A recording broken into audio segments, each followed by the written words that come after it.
Hey, fitness fans, welcome back to the Future of Fitness podcast. This is episode number 28, and I am your host, Eric Malzone. In this episode, I get to talk to Chandler Walker, who's an absolute marketing stud when it comes to fitness industry, and I'm going to get into his details here in a second.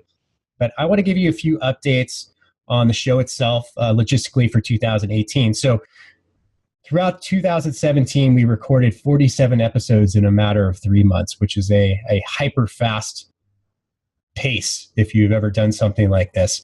We are still going to be releasing 2 per week, but we're going to be releasing them on Wednesdays and Sundays versus Mondays and Wednesdays. So that's number one. Number 2 is we're going to be hyper focusing on the modern fitness professionals. What does that mean, Eric? What does that mean? It means that if you are a fitness professional who wants to come into the modern age and have a real online presence, whether it be just developing content or if you want to sell a service or product online, that this is the show for you. We're going to be talking to people who are doing it successfully, people who know how to market it successfully, people who know how to sell it successfully, so you can get a hold on it and start building your brand and business online.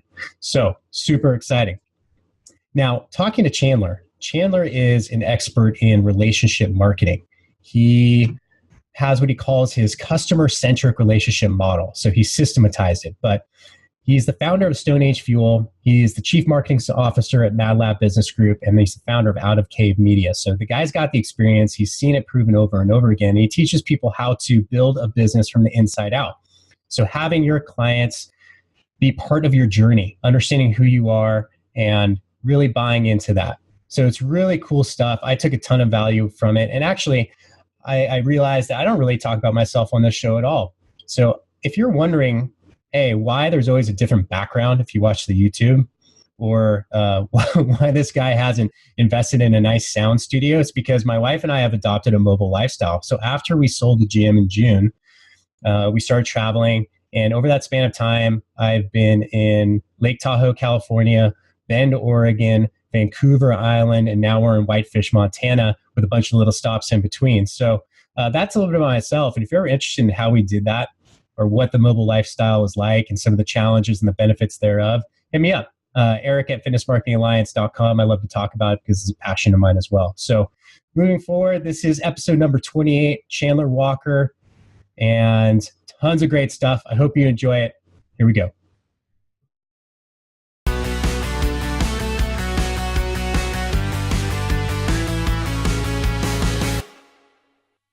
All right. Hey, everybody, welcome back. This is Eric Malzone with the Future of Fitness podcast, and I have the pleasure of talking to Chandler Walker today. So Chandler, welcome to the show. Excited to be here. Super pumped that you invited me to jump on the show and ready to have a good time. Yeah, man. I think you and I share a lot of passions. I think we both love fitness and we both love marketing. So this will be a pretty killer conversation. Hopefully, at least for us, right? At least we'll enjoy it. So yeah, that's what really matters. Yeah. So give me some background. You and I have been chatting quite a bit, but I know you've had a nice, you have a background in weightlifting, right? You've started a gym, you've been a chief marketing officer, and now you have the next evolution of what you're doing. So if you can, inform our listeners about your journey, both through fitness and through business, and then we'll get to some really good stuff for the listeners too. Yeah, I hope you guys are ready for my 3-hour-long story. It's going to be an exciting journey.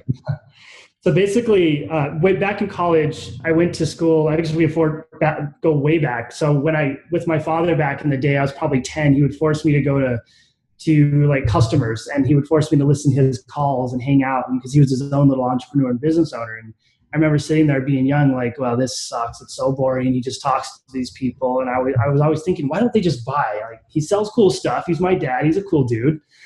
And then we'd leave, and then fast forward till I was about 14, and he told me, I don't want you to do your own business. I don't want you to have to depend on this. I want you to just go get a job and be safe somewhere. So he forced me to work with him for a summer.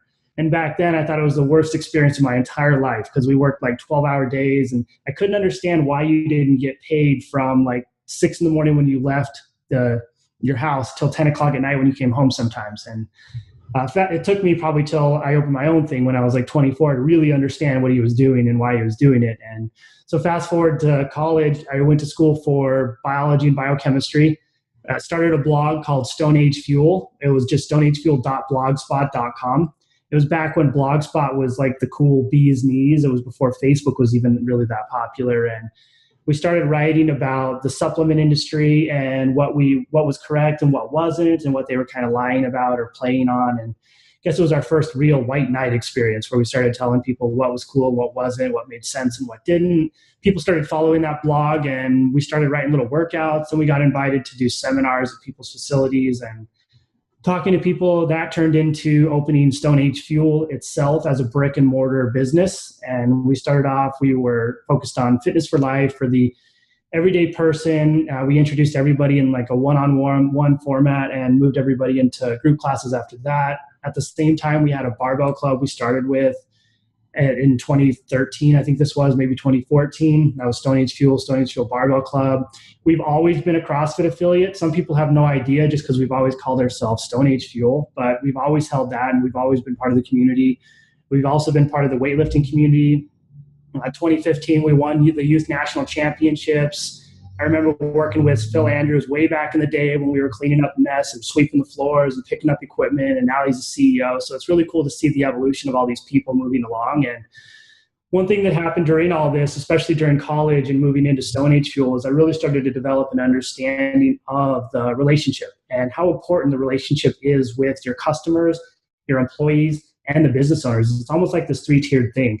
Everybody needs to be happy. Everybody needs to be communicating, and you always need to be focusing on really building that relationship to a level to where people feel like they're part of your story. And I started to give some information out. We've been part of the MadLab group for a long time as well, and I jumped on with them as their chief marketing officer. Really built out a customer-centric demographic and environment with them. Really built out some sort of customer experience protocol. Built out a lot of really cool programs, and helped a lot of the gyms understand what the relationship was with marketing. So the group itself I was working with, a lot of the gyms I was working with. And I realized that going into the MadLab group as the CMO was even more focused on the relationship. Was how can we connect with these people, not just in person, but in a virtual format? And how can we display that and teach them to connect to their people in the same way? And from that, I got really good at kind of displaying that, building that, understanding personalities, culture, and identity. And then we opened up Out of the Cave from that. And Out of the Cave Media was born due to the fact that I felt like there wasn't really anywhere to bridge the gap between the owner, the employees, and the actual people, the customers. And so Out of the Cave is focused on making customers feel like they're part of your story. And the main purpose and focus is just to build that relationship with people over time, to teach businesses how to build that relationship, and ultimately educate people in the best way possible. And that's why right now we produce a ton of content just around how to do it. We give everything away for free to everybody to make sure we can help people with our core values of helping build a culture of caring in as many businesses as possible. That was a long story. No, that was great. I love it. I love it. And the evolution it's really necessary for us to, so people can understand the background, so we can get into, what it is that you've evolved to now. So give me some examples. When you talk about relationship marketing, if I'm a gym owner or I'm a facility owner, and which I was for a long time, give me some examples of relationship marketing, both between my employees, / coaches, and then my clients. Yeah. So what it comes down to, and I've organized this into what I call essentially like 10 laws of marketing. It comes down to a couple things. Number one, you have to make sure that you're capable of doing this. You and your coaches are capable of doing this, and it's executing and being consistent, because there's too many people who start and stop and never actually finish or continue with anything. So once you get past that, it comes down to fundamentally understanding what people want, what they need, and what they're saying. And that's ultimately listening to what they want, who they are. And so you have to listen as the founder and the owner to what your staff is saying. What do they want? What are they saying? How are they feeling? How are they reacting, interacting with the people they're interacting with? Then what are your customers saying?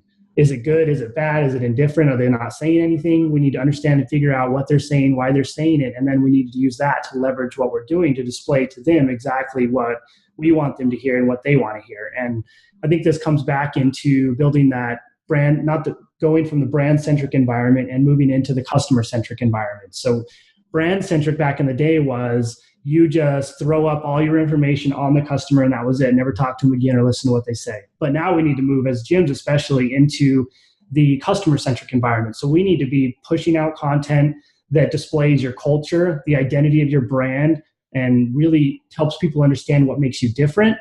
And when they react and respond to it, we need to listen to what they say in their feedback. And then we need to continuously evolve and move what we're doing based off that feedback. And that ultimately builds that culture of caring we need. So they know that you're giving them what they need. And they also know that you're listening to what they say. And this goes with your staff as well. If you're not listening to your staff, they're going to feel like they don't matter. That's interesting. And I think it brings up, one of the fundamental challenges as a fitness coach or a fitness professional is that you want to give your clients what you believe they need. But sometimes, and most of the time, what they want is different, right? Exactly. And so how, maybe give us some real life, when you talk about customer-centric and listening to your clients, and sometimes, they're going to, as a gym owner for a long time, I know sometimes you hear the same thing over and over again. You're like, well, I can't really do that, or that's not really for the best interest of you, the client. Run us through some examples of how you take the client from, maybe what they originally came in for, and then teaching them what they need and educating them through that process. Do you guys have systems or maybe some examples of how you do that? Yeah, I think it comes down to two fronts. Your coaches need to be there to meet with the clients in essentially either one-on-one formats or regular meetings, because the coaches need to be talking and listening and educating. So the clients are going to say, well, I want this. And then the coaches are going to ask, well, why do you want this? And then, well, because of this. And then why again? Because of this. If you ask them why 3 times, you're ultimately going to get the real reason as to what they want. And then the coach can formulate a response and an actual feedback mechanism for that. And so you can do that in person.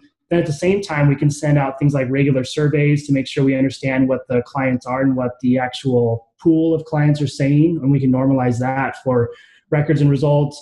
We can also set up things like their CRMs to go out and make sure that they're being educated and informed on what's going on. And I think those two things, you have to be in front of the clients often and talking to them in order to listen and educate, because I think it's a two-way street with people. And then we need to be sending them out nurturing information and information that helps them continuously being educated and continuously thinking about what you're doing. And I think the other thing this comes down to is the founders have to always be understanding and how to display their why to the coaches and their vision to the clients, so they understand what they're coming in for. And the better you are at displaying your vision and your why, the more likely it is you're going to pull people in who actually want to be part of what you do. If you're a jumbled mess and you don't understand your culture and your brand and your why, and you can't display your vision, you're going to get people coming in from all over the place who want all kinds of different things. But if you can really hammer it down and you really push that out through your content, that's when I think you build the culture where you have people coming in because they want to specifically see you. That's really good stuff, Chandler, because I know over, the people I've interviewed throughout this process or this podcast series, the why keeps coming up so much and how that's so undercommunicated in general, right? In the fitness industry to our clients, because we assume that they know why we're doing 5 rounds for time or why we do back squats on Mondays, right? We just assume that they know. And maybe, it gets to a point I'm super guilty, right? Of just getting lazy, maybe after X amount of time of just do it, right? That's what we tell our clients, just do it. But then it gets you in trouble, right? It really does. So when you're recommending or when you're, consulting with fitness professionals, are you telling them that they should meet with their clients in person every 30 days? Are they doing it one-on-one? How do you structure that? Yeah. So when we teach people essentially how to build their business practices around this, it's teaching them. I'm a really big fan of hybrid memberships. So when people join a gym, they get a certain amount of personal training sessions attached to their membership, because I think that bridges that gap between group and personal training and really builds that personalized aspect. So for example, the way we do it at my gym, StoneAgeFuel, is when someone joins, we go through a series of one-on-one fundamental training programs, and we're probably going to build out another one where they can go through a hybrid fundamentals, but that's to be determined. But when they go into the actual group classes, if you can set them up with at the minimum quarterly one-on-one sessions with a coach, and it's always with that same coach, then you're going to set them up for success. Because in those sessions, it's not going over workout movements. It's not anything like that. It's, hey, we're going to go over goals. We're going to go over a self-assessment. I want to tell me where you're at. And then we want to take these and define and outline what we're going to do until our next goal setting session. And so you set them up to always expect this. And then it turns into the coach really understanding on a personal level what this person needs, and this person being comfortable explaining that to the coach. And then the coach starts to be that person who is literally the catalyst and the bridge between healthcare and fitness. Great. How often do you recommend that people meet with their clients in that type of in that structured environment? I think it depends on the client heavily. If you have a client, for example, we have some clients who are 70 plus years old. We're meeting once a month minimum, maybe once a week, just because they need a lot more attention, they need a lot more help, and they need a lot more work. But I would say the client who walks in, who makes it through your foundations program, who's pretty good, should meet with you at the minimum once a quarter.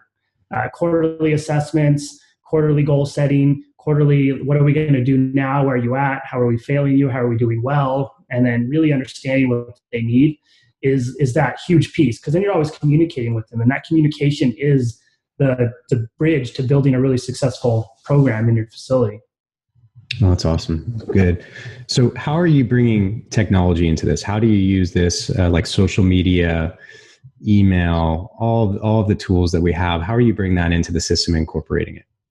Yeah, so it comes down to what we call the long-term path to success, or your blueprint to success. And what it is it's understanding and mapping out the entire client experience from the beginning all the way till the end when you get a cancel or something like that, and then back through. And the way we bridge social media into this is the first thing we do is we work to understand culture, we work to understand brand, we work to understand why. We build that in not only the founders, we build that in the coaches and the employees, and we build that in some of the clients. And once we understand that, we compile that and create a unique content system specifically based around those individuals. And then they have pieces of information they're assigned to do once a week that puts that out there to the public.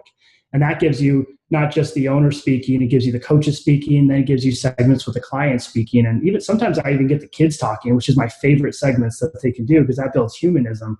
And so then we take that, you put that on something like social media, you put it on Facebook, or if you have it's pretty much where the attention is focused at. It might be, for most affiliates, it's going to be Facebook and probably Instagram.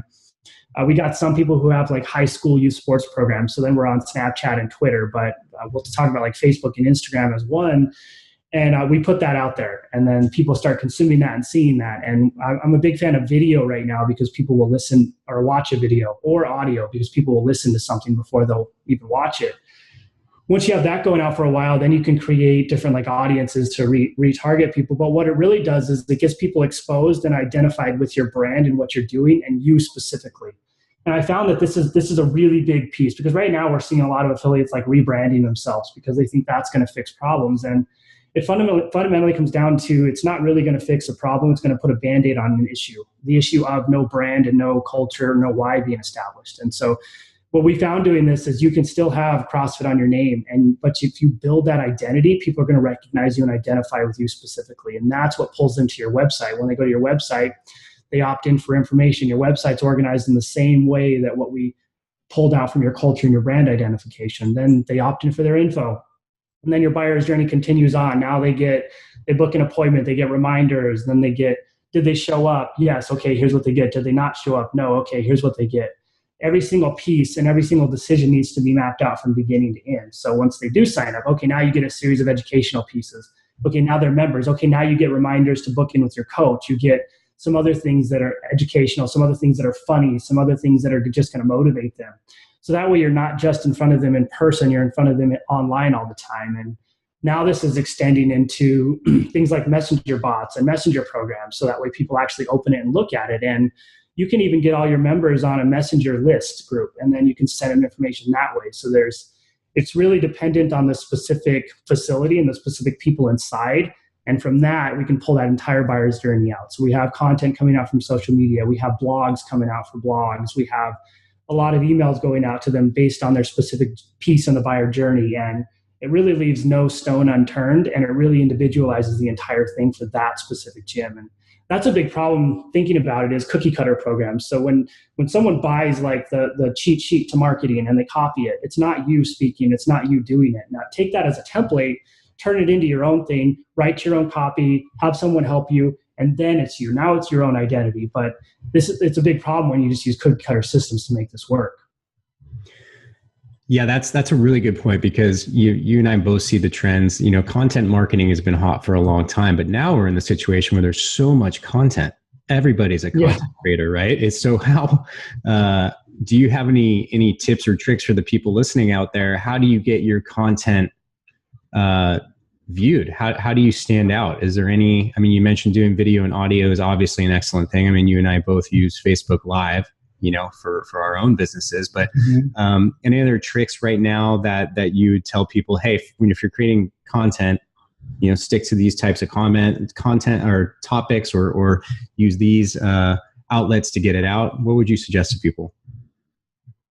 Yeah, so I have what I call essentially my 3 pillars of great content that I use to teach people what is going to build a humanistic connection, how you can display yourself, and then how you can get them to actually want to watch it and pay attention to it. And so the number one thing I think is you need to put out something, and you can do one of these each week, or you can do a combination. And for a good example of how it's run and structured, just go to the StoneAgeFuel Facebook page. We put out of control stuff out, we put inspirational stuff. And so you can go there to get a taste of what it looks like. But just remember, don't copy us, make it your own thing. So it's number one is inspire people and motivate people. People live hard lives. They're always like, their kids don't want to put pants on when they're going to school. So they're late getting to school, they're late getting to work, then they leave, they're trying to get to the gym, they're late to the gym. If they have to do a burpee penalty, now they're more stressed out. So if they see that one inspirational or like motivational piece from one of your staff members who's like the joyful guy, who's really fun, who's motivational, that can be the highlight of their day, and they're going to look forward to that. The second piece that I think you need to focus on to be a little different is education. So you need to educate people in what's going to help them in their everyday lives, and then educate your members in what's going to help them in the gym. So you have a twofold strategy there. And when you think about it, every single gym is doing like a pull-up tutorial. Like, hey, my name's Bob, and let me show you how to do a kipping pull-up. But the public doesn't care what a kipping pull-up is. The public just wants to know why their shoulder hurts. And they want to know why they can't make a good decision at a restaurant. And they want to know what they should eat when they're flying to Seattle for business or something. And so think about what they're thinking and what they want and need, and how you can display that.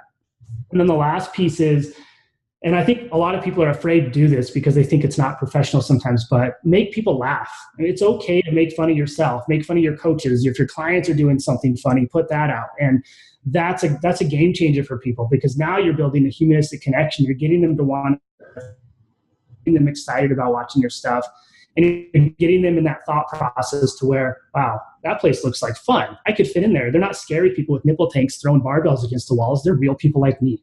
And if you can build those 3 things, then you ultimately build a structure around humanism in your business, and you get away from that scary concept, and you build that identity behind who you are. That's great advice. And, you know, I think when we talk about, especially the use of social media, is that we forget that it's social. Right? Exactly. I mean, that's the whole point of it. It's supposed to be funny. It's supposed to be entertaining. People go there because they're getting a break from reality. And that's just the fundamental piece of it is, you know, if you're just throwing out, hey, here's the 3, 2, 1s of the barbell back squat, like people like yawn, right? That's not, you know, if you show, now this is funny anecdotal, but if you show a male coach running around in a blonde wig, right, down to his shoulders, that's going to catch someone's attention. Yeah, it's not professional all the time, but it'll catch someone's attention, and they'll watch it and they'll laugh, and then you'll have given them something really nice for their day to move on.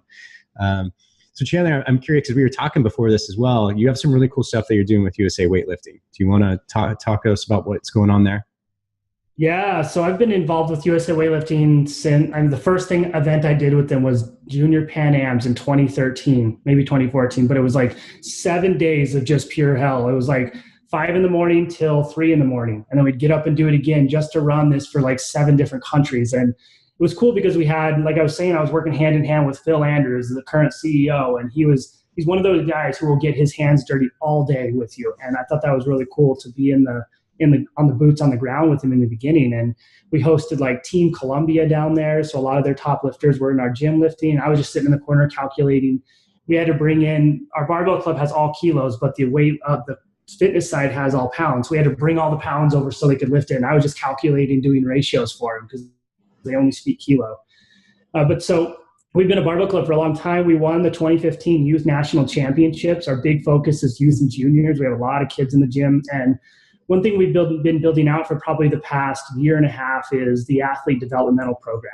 And the first iteration was kind of trying to figure out how we can take the not existent anymore Olympic Training Center and move that to more of a model where we depend on the clubs to be part of that. And so what we've done now is we've created the 2018 Athlete Developmental Training Centers. And so we took some of the top gyms around the country in 2 regions, the West region and then a region over on the East Coast, and we organized it into these clubs that are like the top performing clubs that are focused not only on just weightlifting, but kids as well. And we needed a youth focus because we have a lot of youth pieces in it. And what's going to happen now is USA Weightlifting is going to legitimately push a camp each month to each one of these places. So we'll have a snatch camp, we'll have a clean and jerk camp, we'll have an intro to weightlifting, we'll have a youth camp, and then an advanced metrics and advanced performance camp. And USA Weightlifting, in conjunction with the clubs, will be running some like Facebook posts and Facebook ads and stuff to push people to these. And so what we really did, it's developed this like integrated system. So now you can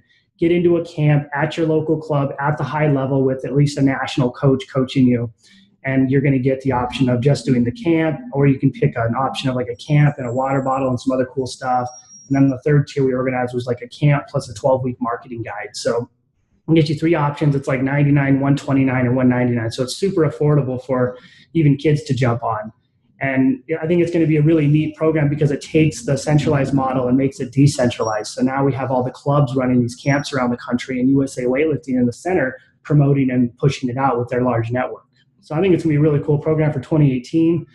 We're finishing the final touches. I think the official release date for everything is going to be like December 1st. So it's going to be pretty cool to see that actually come out. Oh, that's really interesting. So how do people, if people want to get involved in that, where do they go? For the athlete developmental program? Yeah. So what you want to do is you're going to want to, we should have some web pages up and stuff for each club hosting it. But right now you can go to teamusa.org and you can go to the athlete developmental camp section. If you're already a member, you can go into your WebPoint account and you should see athlete developmental camps and you'll see the entire list already organized. If you want, we have a StoneAgeFuel event page up. It's just stoneagefuel.com/event. It outlines the entire camp structure, what it looks like, and then links to registrations and all that. And if you're in the local areas of where one of your camps are, you'll start to see like pieces of information coming out from USA Weightlifting about it. And it should be pretty cool. It's going to evolve over time, and there's going to be a bunch of people organized. Let me look up the camps, and I'll tell you who's specifically running them. Cool. We're pretty excited.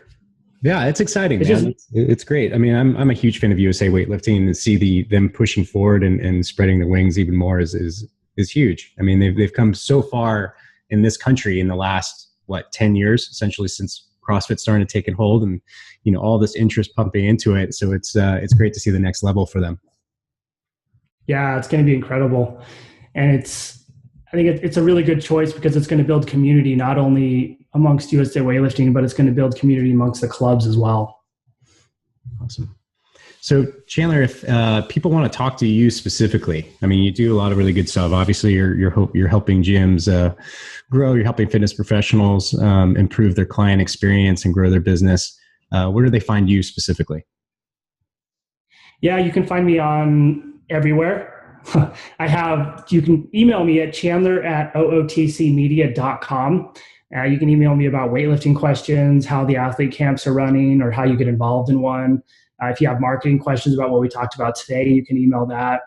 I put out a video every single day and a ton of free content. So you can just go to my facebook.com/ChandsLogic. And you can go to my little personal brand Facebook page and get a ton of free info that you could dive into for the next 700 hours. Or if you want more info on Out of the Cave Media, the Almost Daily Show is our claim to fame. Everybody loves our show. You just search in iTunes, the Almost Daily Show, or go to ootcmedia.com and you can find out more on that. Right on, man. You are truly everywhere. So I commend you. You're hustling, man. You're hustling. I love it. So Chandler, thank you so much for your time, man. It's a real pleasure, and I appreciate you sharing all your knowledge today. And hopefully you change some lives. So yeah, thanks for having me. I appreciate it. And thanks to everybody listening too. I always appreciate people who listen to me babble on for 20 or 30 minutes. Yeah, well, it's good stuff, man. All right. Take care. Yeah, you too. Hey, fitness fans. Don't leave yet. This is Eric Malzone, your host, and I have an extremely special offer just for you. If you go to fitnessmarketingalliance.com/assessment, you can claim your complimentary digital marketing audit. Are you a modern fitness professional? Do you have some sort of online presence? Do you have a sneaking suspicion that your website is not performing optimally and therefore costing you money? Well, this is how you start to find out all the details. Just like fitness, you need to start with an honest and objective assessment. So go to fitnessmarketingalliance.com/assessment, fill out the form, and we will have it to you within 72 hours. It will cover your overall site performance, rank from 0 to 100, how you rank for your chosen keywords, so that's search engine optimization, your website traffic history over the last 6 months, so the ebbs and flows and what worked, what didn't, your website speed, which is highly relevant for people coming to your website and then bouncing off because it's working too slow, your social media presence, competitive analysis, and much, much more. So this is just the tip of the iceberg, but this is the starting point for building your online business. So please take advantage of it. We're offering it because we feel it's deeply important to you and the industry overall. And you can claim it by going to fitnessmarketingalliance.com/assessment. Do it today. Do it right now. Don't hesitate. This offer won't last forever. So thank you for listening. Greatly appreciate it. If you ever need to reach me, hit me up, Eric at fitnessmarketingalliance.com, and I'll be talking to you very, very soon.